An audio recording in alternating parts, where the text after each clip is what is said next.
आज दुल्हा जी के अपटन लगाऊ मंगल गीत गाऊं सुनाऊं अपटन लागी रहे। रेडी 1 2। आज दुल्हा जी के अपटन लगावहू, आज दुल्हा जी के अपटन लगावहू, मंगल गीत सुनाऊं अपटन लागी रहे। मंगल गीत सुना अपटन लागी रहे। आज दुल्हा जी के उपटन लगावहू, आज दुल्हा जी के उपटन लगाओ, मंगल गीत सुना अपटन लागी रहे। मंगल गीत सुना उपटन लागी रहे।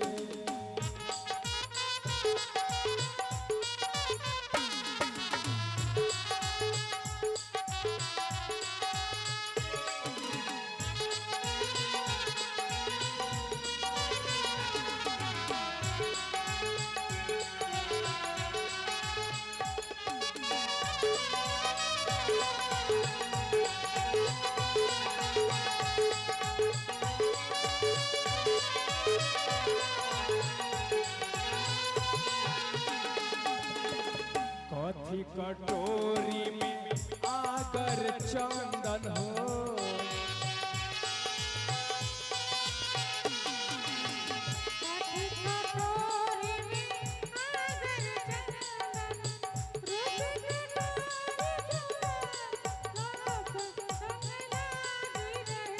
हाँ कथी कटोरी फूलेल अपटन लागी रहे। सोने कटोरी में आगर चंदन हो, हाँ सोने कटोरी में आगर चंदन, रूपे कटोरी फूले अपटन लागी रहे। हाँ मंगल गीत सुना अपटन लागी रहे। जी हाँ दोस्तों, आप सुन रहे हैं एसपी बैंड के माध्यम से।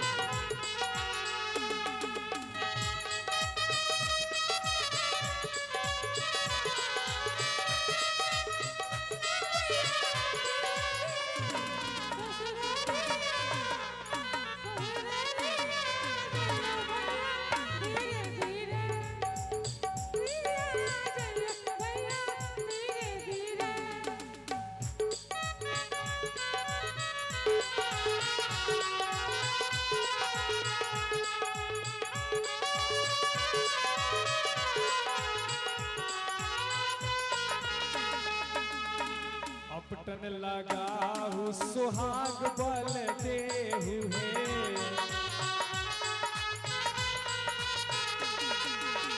अपटन लगाहू सुहाग बल देहू, जुगे जुगे बढ़े यही बात अपटन लागी रहे। हाँ जुगे जुगे रहे यही बात की अपटन लागी रहे।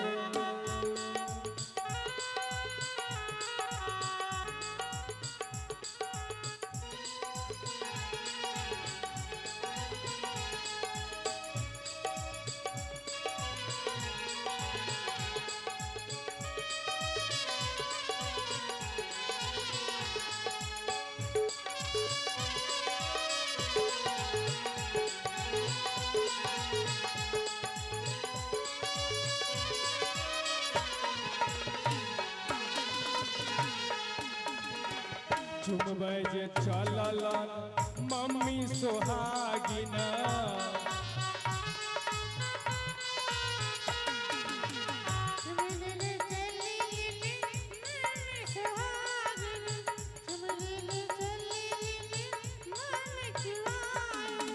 उनका के खोइछा दूभी पान अपटन लागी रहे।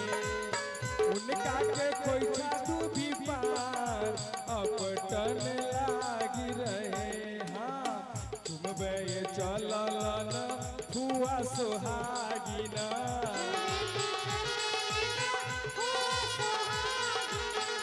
पूरबाए चलल ना दीदी सोहागिना